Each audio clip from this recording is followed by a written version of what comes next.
Jumpa lagi Soul Seeker. Ini suatu kehidupan yang harus kita sebagai masyarakat, kita juga harus melihat situasi-situasi kondisi yang terjadi di masyarakat, baik di dunia maya maupun dalam dunia realita.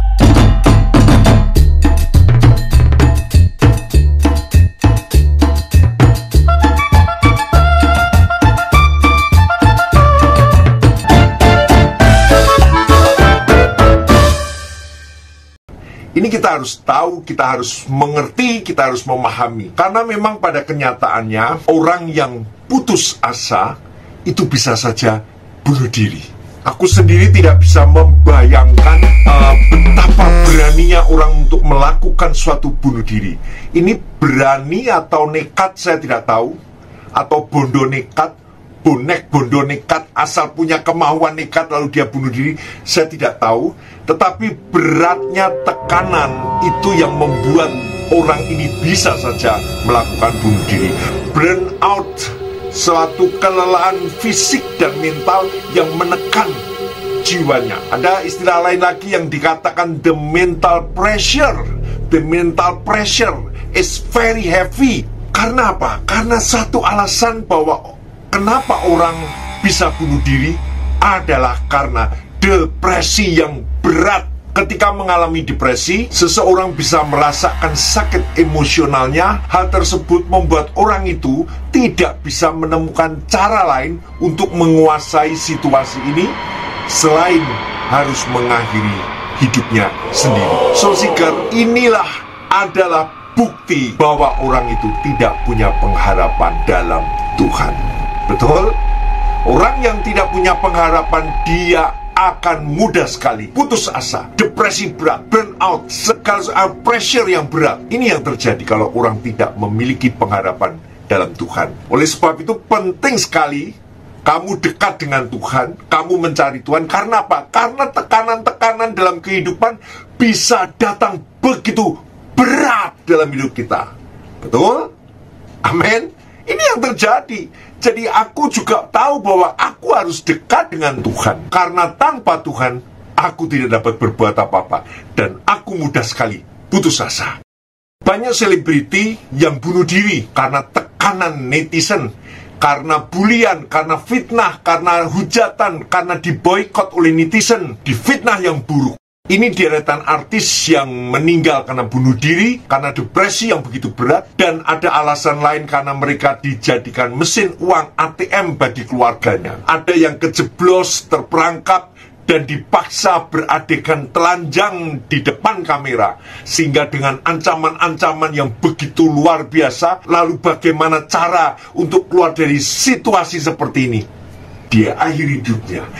Mereka dipuji, diagung-agungkan. Begitu mereka di dalam masalah, mereka tidak kuat. Karena apa? Mereka tidak punya waktu untuk mencari Tuhan. Yang dicari uang, ketenaran, menjadi famous people. Hanya apa? Dia putus asa. Dan hal ini menyebabkan gangguan jiwa. Bukan sakit jiwa, gangguan jiwa.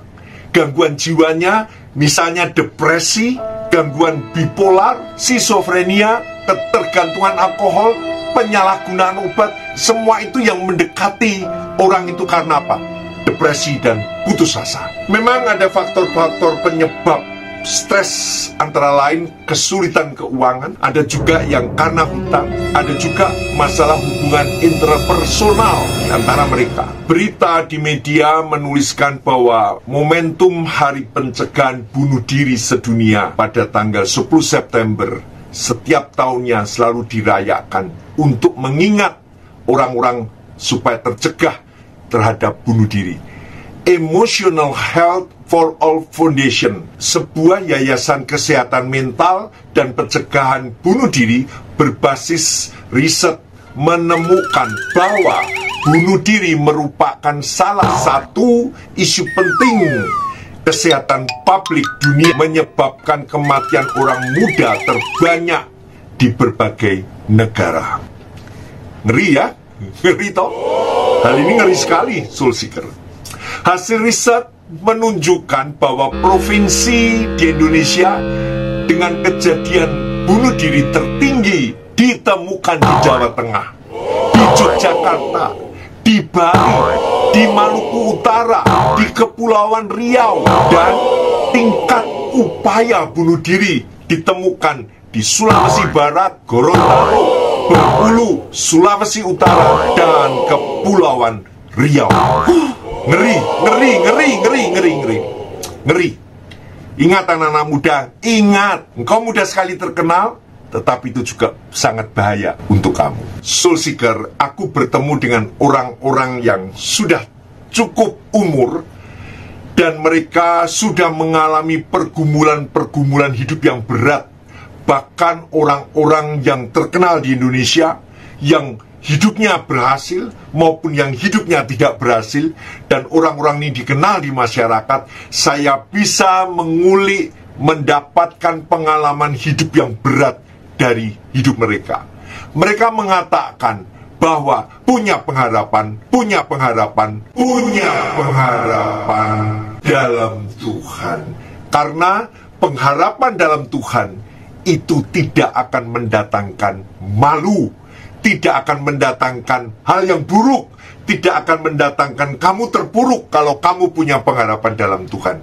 Bahkan Tuhan akan mempermuliakan hidupmu jika engkau punya pengharapan dalam Tuhan. Penting sekali pengharapan dalam Tuhan. Betul, Soul Seeker?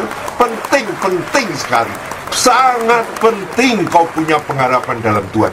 Dekat Tuhan. Soul Seeker, banyak orang menilai jika kekristenan hanya sebuah agama saja. No way. Sebab kekristenan bukan hanya soal agama saja, tetapi hubungan personal antara Allah dan manusia. Jika kekristenan hanya sebagai agama saja, kekristenan itu ada dalam kehidupan berbangsa dan bernegara. Ada satu tanggung jawab moral, ada satu tanggung jawab sosial, ada tanggung jawab hukum, karena agama disahkan oleh negara. Soul Seeker, aku mengatakan bahwa tujuan hidupku hanya untuk kepentingan Tuhan. Aku tidak sombong, aku bukan sombong. Aku mengatakan ini karena aku menemukan bahwa tujuan hidupku hanya untuk Tuhan. Karena apa? Karena jika aku mati, berarti nantinya menjadi sebuah keuntungan bagiku. Amin. Ini aneh ya. Ini bukan untung mati karena ada hutang lalu lunas. Bukan itu. Aku tidak pernah berhutang. Ada sebuah keuntungan. Tuhan akan mewujudkan, akan melaksanakan segala cita-cita di dalam doaku, segala ekspektasi yang selalu kumohonkan kepada Tuhan, yang ketika aku hidup belum terjadi. Dan ketika aku mati, justru itu akan dilaksanakan oleh Tuhan. Betul, Soul Seeker? Jadi tidak ada doa yang tidak dijawab Tuhan. Tidak ada doa yang tidak dilaksanakan Tuhan. Hanya dalam waktu itu kita tidak tahu. Karena apa?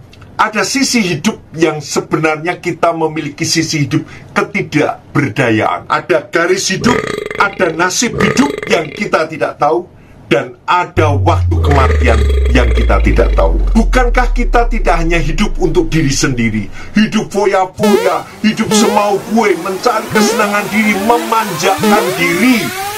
Itu bukan sebuah tujuan hidup. Karena pasti suatu saat setiap orang mengalami kekosongan jiwanya. Hidupnya hampa. Dan perasaan ini diakibatkan karena pengkhianatan, kekecewaan, patah hati, pengalaman buruk dalam hidup yang membuat akhirnya mereka hampa dan kosong. Walaupun di dunia yang ramai, tetapi dia hidupnya sepi sendiri, hidupnya kosong. Walaupun banyak teman, tetapi kosong. Karena apa? Karena dia hampa hidupnya. Ini yang aku mau sharingkan. Dalam depresi yang berat itu, menjadi hampa dan tidak tahu apa arti hidupnya karena kosong. Lebih baik mati saja, lebih baik bunuh diri saja. Dan itu bukan jawaban hidupmu. Karena orang yang bunuh diri, dia melawan kodrat Tuhan dan pintu neraka yang menunggumu. Karena Tuhan tidak membela kamu. Di zaman kekekalan, engkau yang bunuh diri, engkau ada pintu neraka yang terbuka bagimu. Hati-hati, Soul Seeker, hati-hati. Kita harus hati-hati. Jika tujuan hidupku untuk kepentingan Tuhan, dan jika nanti aku pasti akan mati, maka hal itu menjadi sebuah keuntungan bagiku. Apa kaitannya ini? Berarti ada kaitan antara hidup dan mati. Karena hidup untuk sebuah tujuan, dan tujuannya adalah panggilan Tuhan yang harus dikerjakan di setiap pribadi orang. Kamu harus mengerjakan tujuan hidupmu bagi kepentingan Tuhan. Setiap orang ada tugas Tuhan selama hidup menuju kematiannya. Tetapi menjadi sebuah keuntungan karena Tuhan tidak lupa, karena Tuhan tidak lalai menepati janji-janjinya. Tuhan pasti menjawab apa yang kamu pohonkan dalam doa. Ketika aku katakan bahwa kematian menjadi keuntungan bagiku, karena di situ Tuhan melaksanakan apa yang aku doakan. Aku ingat seperti perjalanan Musa menjalani hidup mengawal bangsa Israel menuju Hopeland, menuju tanah perjanjian. Tetapi Musa tidak bisa masuk, bahkan bangsa Israel pun yang 2 juta akhirnya dimusnahkan karena mereka gagal di hadapan Tuhan. Dan di situ, sebelum Musa mati, Allah mengizinkan Musa untuk melihat dari jauh tentang negeri Kanaan. Setelah itu meninggallah Musa, dan Tuhan menepati janji jerih payah Musa selama hidup yang membawa selama 40 tahun untuk membawa menuju tanah perjanjian. Ketika Musa mati, Tuhan menepati janjinya bahwa bangsa Israel akan masuk ke tanah perjanjian. Soul Seeker, makanya aku mengatakan jika tujuan hidupku sekarang ini, aku hanya untuk kepentingan Tuhan Yesus. Dan jika aku mati nanti, berarti menjadi sebuah keuntungan bagiku. Haleluya. Karena apa? Karena apa yang kudoakan, karena apa yang kuinginkan buat keluargaku, buat orang-orang yang kukasih, buat ekspektasi hidupku bagi kepentingan Tuhan akan dilaksanakan Tuhan. Tetap semangat, Soul Seeker, walaupun kita belum mendapat jawaban, karena akan dilaksanakan Tuhan. Tetapi saya mengatakan ini adalah sebuah kata-kata yang ekstrim, bahwa setiap doa dijawab Tuhan, walaupun kita sudah mati. Ada satu cerita, ada seorang yang mengatakan bahwa dia berhasil hidupnya. Dia tidak pernah doa, dia tidak pernah ibadah. Lalu temannya katakan, kamu jangan sombong dengan dirimu tidak pernah beribadah dan doa. Karena ibumu ketika hidup begitu banyak mendoakan untuk kesuksesan hidupmu. Jadi hidupmu sukses. Betul, Soul Seeker? Apa yang terjadi dalam hidupmu? Apa yang kau lakukan sekarang? Apa yang kamu cari? Kamu itu fragile, kamu itu tipril, boso Jawa nih. Tipril itu gampang pecah. Kamu harus punya pengharapan dalam Tuhan. Karena dalam pengharapan Tuhan, engkau akan terlindungi, dimuliakan Tuhan. Engkau tidak akan pernah mendapat malu. Puji nama Tuhan, tetap semangat, karena Tuhan Yesus melindungimu.